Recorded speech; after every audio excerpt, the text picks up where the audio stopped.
Alright, guys, welcome back. Um, we finished our series on what God how God feels about homosexuality, and I'm very happy we got through that.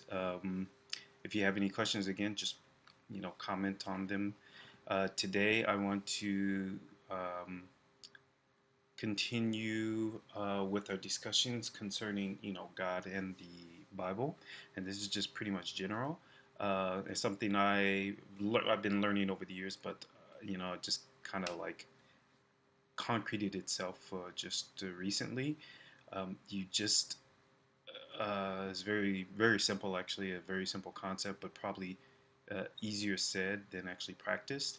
And that is that you have to um, realize that people in your religious community or your religious leaders are not always right, and often they can be wrong. They are often led by their own personal beliefs, which they couple with the Bible and certain scriptures. But that doesn't necessarily mean that what they're saying is correct. Even if you can back it up by the Bible, does not mean it's correct. Okay, in my particular community, uh, excuse me, religious community, segregation was backed up by the Bible, as was slavery. Okay, so they're not always right. They can be wrong. Some of them won't admit to the fact that they're wrong, but you have to understand that they're not always right. Okay, so you have to go around and search the answers for yourself, kind of like what I did with the series that I put out before. Okay, that's important because if you base your who you are, your knowledge, or uh, your beliefs on what other people have told you or have taught you, and you haven't experienced it for yourself, or you don't have any real serious connection with it, then you're going to be frustrated and lost as you get older, because you're going to believe that um, what has been taught is right, and yet somehow it's not corresponding with who you are, or you're going to force it to correspond with who you are, and then that's going to cause you a lot of heartache. Okay, so that goes for pastors, priests, bishops. I do believe that there are quite a few people who may have, you know, directives from God. I don't know personally, but I'm open to the idea that that is the case. But it doesn't mean that they're not human. Humans are fallible, and they are prone to error. And this is why you're not supposed to put your trust in. God says multiple times in the Bible, don't put your trust in humans, but we all tend to do it. Myself, I put a lot of trust in people that I hold very close to me, which can be my downfall because there's no, there's, I should not be putting uh, my salvation, my trust, or my whatever in what these people are telling me. Okay, even in what I'm reading in the Bible, because usually what you're reading in the Bible is being um, affected by what someone is telling you. So if someone says, "Oh, God means this," the Bible is saying this, then you go read the Bible, then you say, "Oh yeah, it does say that." Well, actually, it may not actually be saying that. This is why you have to have your own relationship with God. You have to be able to dig for yourself, or want to dig for yourself. Okay, if you don't want to know God personally, of course, you're going to believe whatever sounds good to you.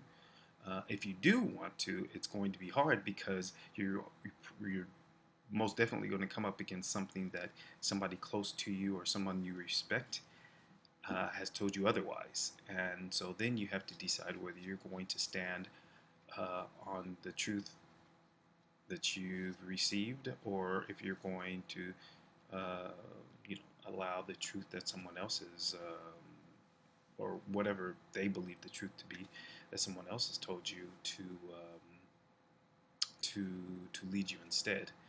Now, the biggest question is the biggest mm, problem that comes up usually when you're trying to decide for yourself is who's right and who's wrong. So you're like, I read this and it seems right to me, and they read this and it seems right to them. Um, there's a very easy method of handling that, and that is simply don't care about what those other people are saying, because if what you are well, not don't care, because that sounds really negative. It's more like you go with an open mind, with an open heart. You take what you believe, you go over it, make sure that this is what you believe, and then you wait and you watch, because um, God is not willing that there be like a fight or a battle between, people, one saying, "Oh, God is doing wants this," and other people saying, "God wants that." He's like, "No, you let me change their hearts." God saying, "Let me change their hearts. In the meantime, you do what I told you to do." Okay?